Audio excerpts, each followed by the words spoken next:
Olá, seja bem-vindo. Veja nesta edição: os direitos do trabalhador temporário, os desafios do MPT para este ano na defesa do meio ambiente do trabalho e no combate às irregularidades trabalhistas na administração pública, direito fundamental à moradia do trabalhador migrante no quadro MPT Indica, e ainda a importância da inserção de pessoas com deficiência no mercado de trabalho e como o MPT busca essa inclusão.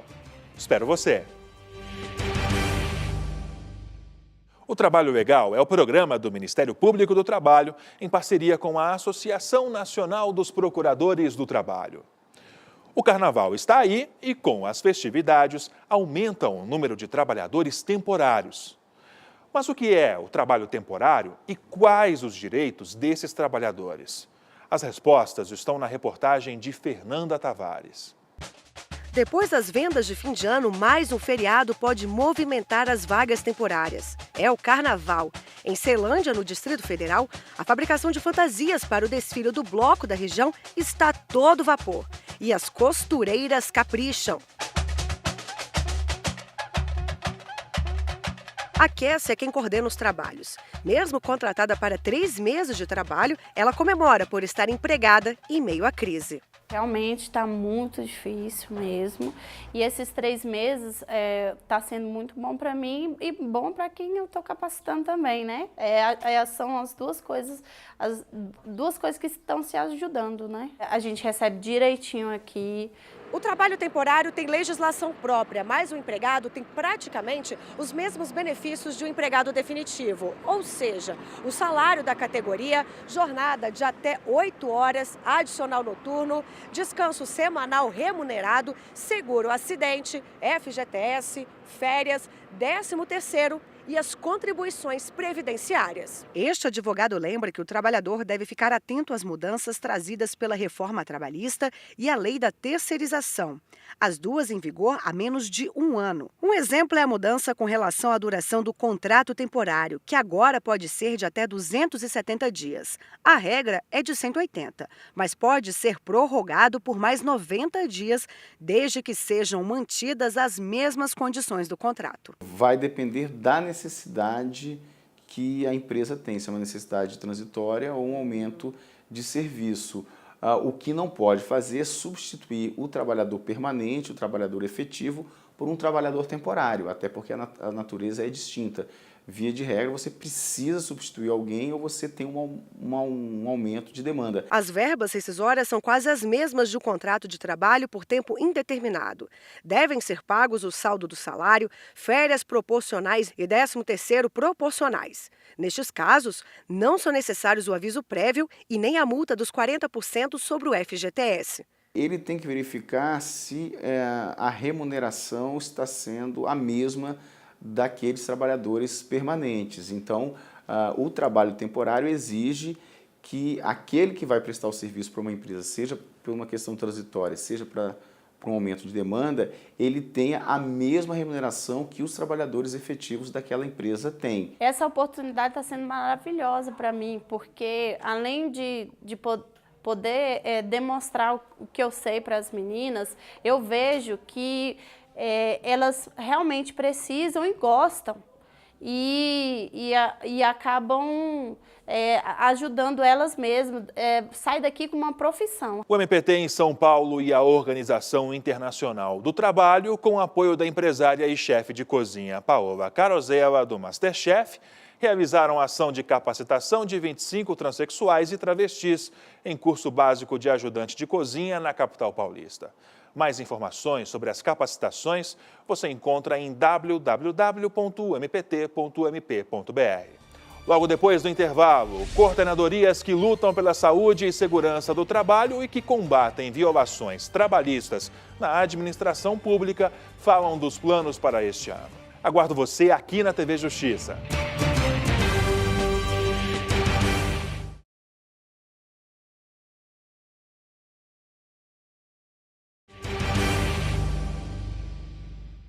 Na segunda reportagem da série Desafios 2018, o destaque de hoje são as ações da CONAP e da CODEMAT.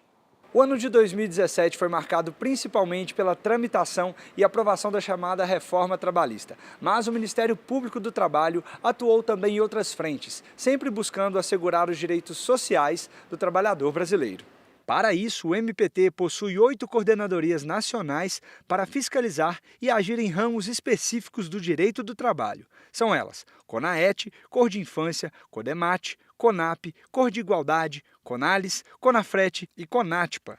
E todas tiveram seus desafios e conquistas em 2017. A Coordenadoria Nacional de Defesa do Meio Ambiente de Trabalho, a CODEMAT, esteve atenta e agiu para frear as mudanças nas novas leis trabalhistas. Mesmo com a aprovação da reforma trabalhista, o pensamento se manteve positivo, segundo a vice-coordenadora nacional. Na CODEMAT, o que eu posso dizer é que nós nos mantemos sempre muito otimistas, né? Então, apesar do ano de 2017 ter sido marcado por essa iminência da aprovação da reforma trabalhista, digamos assim, nós tivemos muitos pontos positivos. Nós temos projetos nacionais, nós temos grupos de trabalho que continuam com suas atividades, digamos assim, a todo vapor. Mas 2017 também ficou marcado por uma grande vitória para a CODEMAT, para o MPT e todos os trabalhadores brasileiros. O uso e comercialização do amianto crisotila foi banido no país após julgamento no Supremo Tribunal Federal.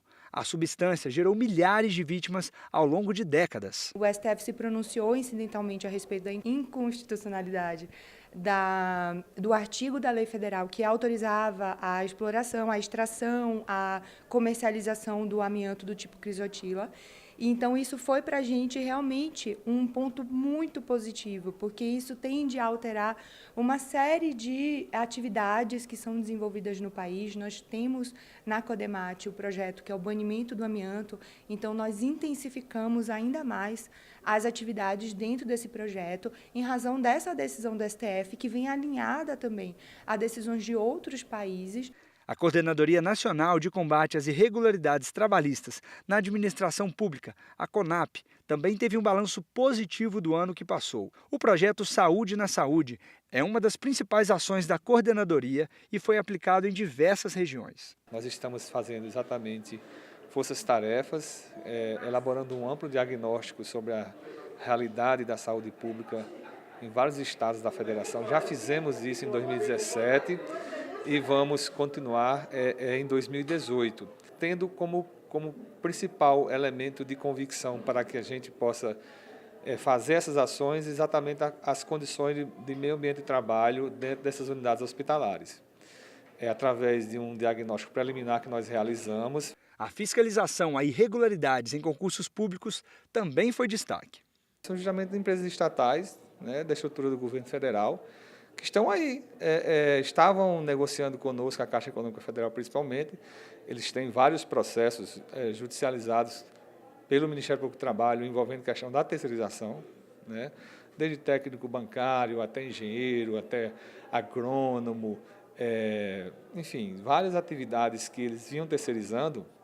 Nós movemos ações ao longo dos anos. Mas se 2017 foi um ano de grandes conquistas e desafios para a CODEMAT e a CONAP, 2018 promete ser ainda mais intenso para as coordenadorias. As duas têm como grande desafio o enfrentamento de medidas precárias ao trabalhador, principalmente após a vigência da reforma trabalhista, que traz profundas mudanças ao meio ambiente de trabalho, à administração pública em geral. Na visão do Ministério Público do Trabalho em geral, nós sabemos que alterações feitas na CLT elas não podem estar em desacordo quando nós pensamos com as previsões da Constituição ou quando nós pensamos em normas internacionais que protegem direitos humanos. Então, nós continuamos muito otimistas e nós continuamos muito vigilantes, porque essas alterações feitas na CLT, elas têm que ser lidas estando de acordo com todas as demais normas que compõem o sistema de proteção dos direitos sociais. Para 2018, esse planejamento continua, né, já entabulado, já existem várias outras operações já previstas para o primeiro semestre.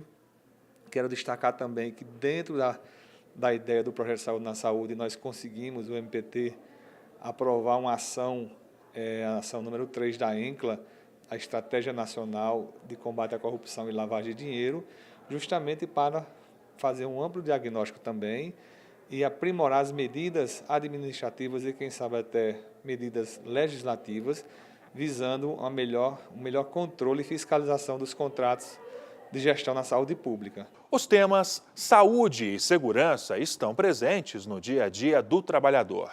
Para o MPT, a nova realidade de precarização do trabalho pode trazer ainda mais prejuízos irreparáveis. Vista borrada, dores pelo corpo. Sim, tive até um diagnóstico de fibromialgia. Sinais de choro fácil, né? Confusão, cansaço, irritabilidade.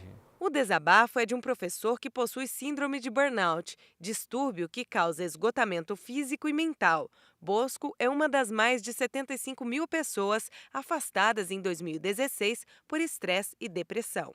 Me deu uma sensação assim de impotência, né? De organização da minha vida, né?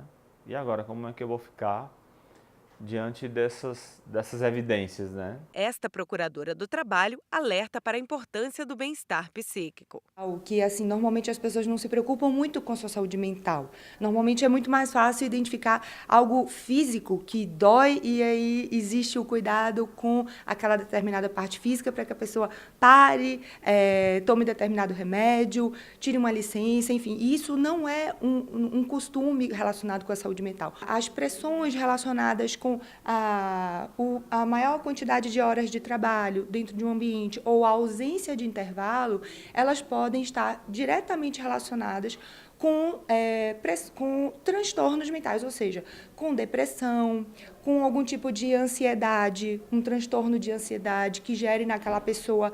E isso é muito íntimo, né? Cada pessoa tem uma reação diante de cada exigência. Metas abusivas, assédio moral e cobranças excessivas são alguns exemplos de ameaça à saúde mental do trabalhador, situação que é acompanhada de perto pelo Ministério Público do Trabalho. Já existe não só atuações nossas, como jurisprudência bem-sucedida a respeito de situações em que foi configurado nas próprias sentenças transtornos relacionados com a saúde mental do trabalhador. O Ministério Público do Trabalho tem sido muito exigente no que se refere à tentativa de criar esse contexto em que as pessoas saibam do que se trata, as pessoas admitam que isso existe dentro do ambiente de trabalho e que as empresas também, elas diagnostiquem, façam aquela análise do seu ambiente de trabalho.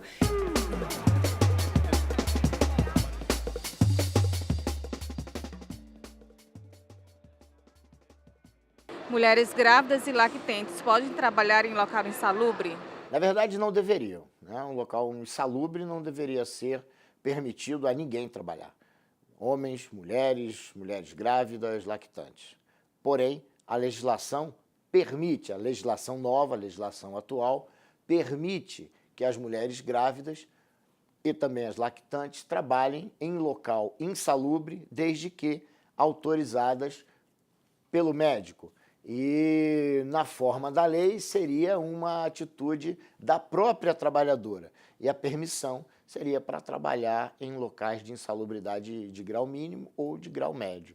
O que vale a pena, e acho que as pessoas deveriam prestar atenção, é que é responsabilidade do empregador garantir que o local seja saudável, garantir que o local seja seguro. Então, nós deveríamos, toda a sociedade, né, deveríamos buscar o impedimento da realização de atividades nesses locais. Em regra, trabalhadores e trabalhadoras são mal remunerados. Por conta dessa remuneração que não é razoável, que não é suficiente, essas pessoas acabam se sujeitando a trabalhar em locais insalubres, acabam se sujeitando a trabalhar em locais em contato com produtos que são perigosos, com inflamáveis, com combustíveis e até mesmo em jornadas extraordinárias, porque precisam trabalhar nessas condições para melhorar a sua remuneração. Se o bebê nascer com problemas em função da insalubridade, a empresa pode ser penalizada? E se houver dano à saúde, não só da mulher, como também da criança, do meu ponto de vista, sempre será possível a responsabilização do empregador, porque a responsabilidade em relação ao ambiente de trabalho é e será do empregador. Nesse aspecto atual, a nova legislação não trouxe alterações. A grávida vai ter direito ao adicional de insalubridade no salário? Se estiver trabalhando em local insalubre, se esta grávida não trabalhar, em local insalubre, essa remuneração será retirada. E veja, a medida provisória, né, a medida provisória que alterou a Lei 13.467, traz essa situação. Se o médico proibir a trabalhadora de exercer suas atividades em local insalubre, ela também perderá o direito à percepção do adicional de insalubridade. Então, a legislação, nesse aspecto, eu repito, está transferindo para o trabalhador, ou para a trabalhadora, nesse caso específico, toda a responsabilidade em relação ao ambiente de trabalho, responsabilidade que sabemos todos, é e sempre será do empregador. Já, a importância da inserção de pessoas com deficiência no mercado de trabalho e como o MPT atua nessa área.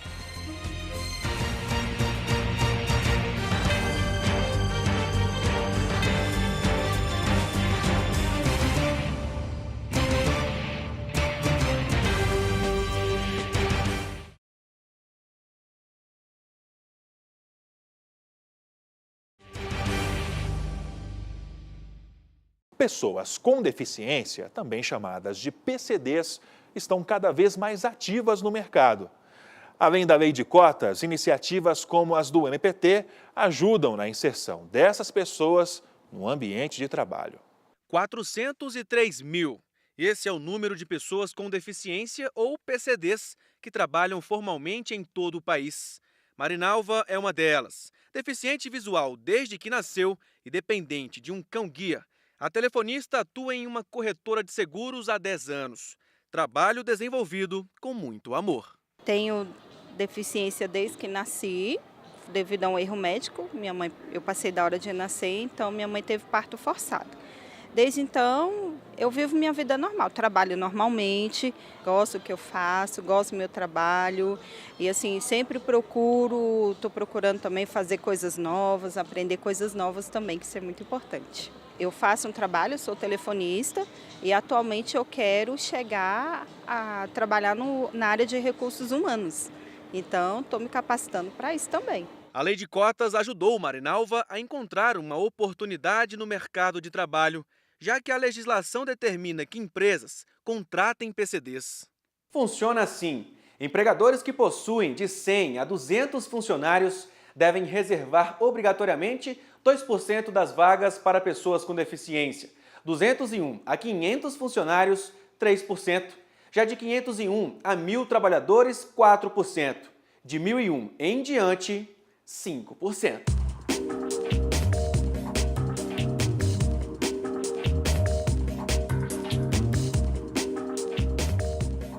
Com Mariana também não foi diferente. O primeiro trabalho dela foi como jovem aprendiz. A assistente administrativa tem escoliose, um desvio em formato de S na coluna. Entrei como PCD, como jovem aprendiz. Na época eu tinha 19 para 20 anos, mais ou menos. Então entrei aqui na Caixa Seguradora. Na época eu fiz um curso de técnico administrativo. Durante 2 anos fui contratada como estagiária, também como PCD. E hoje eu sou contratada aqui na Caixa Seguradora, onde já fez 5 anos. Por telefone, conversei com o procurador do trabalho, Stanislau Talon-Bose, que atua no Espírito Santo. Para ele, não basta apenas disponibilizar vagas aos deficientes, é preciso conscientização. Nós devemos respeitar todas as pessoas, e também as pessoas com deficiência. E respeitar quer dizer compreender também as suas necessidades, que são diferentes das nossas. Às vezes, né?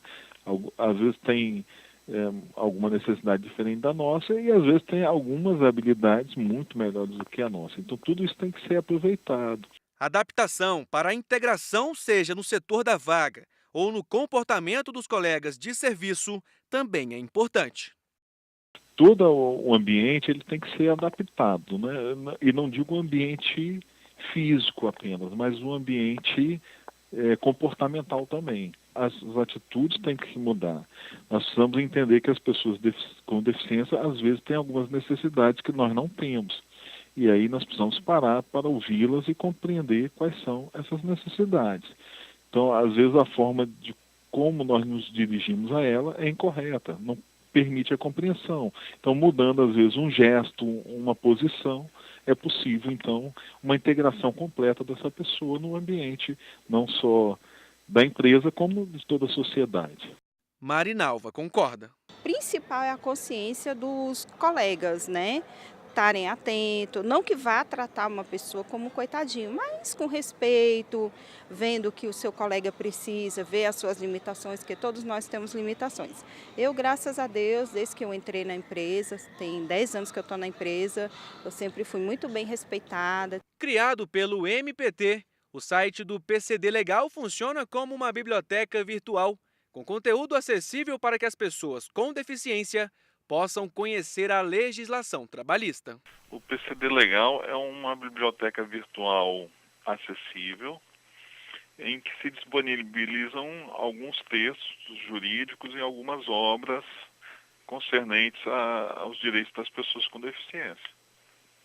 É de livre e fácil acesso, tem vários formatos como texto, áudio e vídeo em libras. E pode ser downloadável e compartilhado livremente, é gratuito. A inclusão e defesa dos direitos de PCDs é uma das bandeiras da Cor de Igualdade, Coordenadoria Nacional de Promoção de Igualdade de Oportunidades e Eliminação da Discriminação no Trabalho, do MPT. Para o MPT, constitui uma das metas prioritárias permitir a inclusão das pessoas com deficiência no mundo do trabalho e, por conseguinte, na sociedade. E nós chegamos à conclusão que também é preciso dar informação às pessoas com deficiência, a fim de que possam exercitar melhor os seus direitos.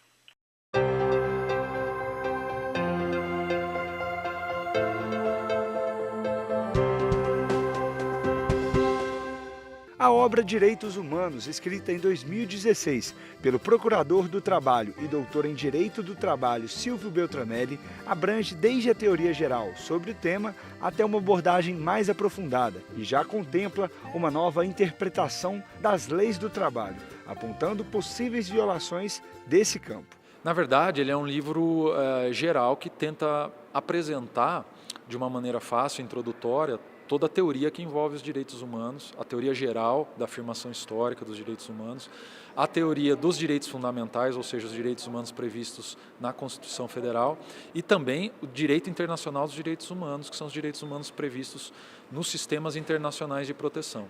Então, com essa abordagem mais ampla, também é possível, e o livro em determinado capítulo ele faz isso, ele tenta estabelecer uma relação de como interpretar as normas e a aplicação dos direitos humanos nas relações de trabalho, especialmente quando ele fala da Organização Internacional do Trabalho e da possibilidade dos direitos sociais serem aplicados de acordo com os direitos humanos. O livro trata ainda do cenário pós-reforma trabalhista e do que pode ser feito em defesa dos direitos humanos em âmbito internacional. Olha, o cenário internacional ele se abre para você discutir uma lei nacional a partir do momento que os órgãos de controle nacionais não exercem a atividade que devem exercer por obrigação jurídica de análise da compatibilidade da norma nacional com os tratados internacionais. Então, se o nosso judiciário não for sensível a essa análise de compatibilidade dos tratados internacionais de direitos humanos, específicos sobre relações de trabalho ou não, abre-se então a possibilidade do Brasil acionar os sistemas internacionais de proteção de direitos humanos aos quais ele presta contas, especialmente dois, o da Organização das Nações Unidas, que envolve também o da OIT, e o da Organização dos Estados Americanos, conhecido como Sistema Interamericano de Proteção de Direitos Humanos. Uma eventual denúncia no Sistema Interamericano seria encaminhada para a Comissão Interamericana de Direitos Humanos, que já está sabendo sobre a questão da reforma trabalhista brasileira e já se mostrou sensível à necessidade de uma reflexão bem aprofundada sobre essa compatibilidade da reforma trabalhista e dos seus dispositivos com os tratados da Organização dos Estados Americanos sobre Direitos Humanos. O livro faz parte da coleção Concursos Públicos e é indicado para quem quer mais agilidade nos estudos devido à fácil compreensão. A obra é voltada para todo aquele que tem o interesse de conhecer de uma maneira mais ampla, de uma maneira mais global, os direitos humanos, né? Fugir um pouco daquele lugar comum de imaginar que direitos humanos só envolve assunto penal, só envolve direito do preso, demonstrar a questão histórica e apresentar um panorama legal, tanto no âmbito doméstico nacional quanto no âmbito internacional, também com comentários sobre jurisprudência nacional e internacional sobre o tema. Então, ao apresentar isso, ele pode ser de valia para quem está estudando para concurso público, graduação, ele pode ser adotado, pós-graduação e mesmo quem não seja da área do direito e queira entender um pouco mais do assunto, porque o linguajar empregado no livro foi um linguajar que tentou ser o mais acessível possível até para quem não é da área jurídica. Essa e outras obras podem ser encontradas na rede de bibliotecas do MPT, que conta com 19 unidades especializadas em títulos sobre o direito do trabalho espalhadas pelo país. Toda a população pode usar as dependências para ler e consultar os livros nos locais. Antes de encerrar, lembro que sugestões de reportagens podem ser enviadas para o nosso e-mail que aparece aí na sua tela. Mais informações sobre o dia a dia do MPT você encontra também em nosso site e nas redes sociais. Obrigado pela companhia e até a próxima edição.